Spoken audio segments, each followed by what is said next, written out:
নওগাঁ জেলায় এসএসসি ও সমমান পরীক্ষার ফলে উদ্বেগজনক চিত্র দেখা গেছে। জেলার ১১টি উপজেলার মধ্যে ৭টি উপজেলার মোট ১৯টি শিক্ষা প্রতিষ্ঠান থেকে একজন পরীক্ষার্থীও পাশ করতে পারেনি। জেলা শিক্ষা অফিসের তথ্য অনুযায়ী শতভাগ ফেল করা প্রতিষ্ঠানের মধ্যে রয়েছে মাধ্যমিক বিদ্যালয়, মাদ্রাসা ও ভোকেশনাল শিক্ষা প্রতিষ্ঠান।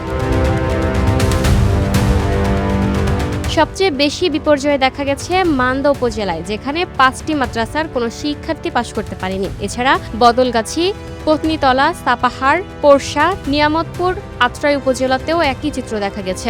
প্রতিষ্ঠান প্রধানরা এর জন্য শিক্ষক সংকট, অবকাঠামোগত দুর্বলতা এবং শিক্ষার্থীদের অনিয়মিত উপস্থিতিকে দায়ী করেছেন। মান্দার একটি মাদ্রাসার ভারপ্রাপ্ত অধ্যক্ষ দাবি করেন, পরীক্ষা কেন্দ্রে সিসিটিভি ক্যামেরার কারণে অনেক শিক্ষার্থী ভীত হয়ে ভালো ফল করতে পারেনি।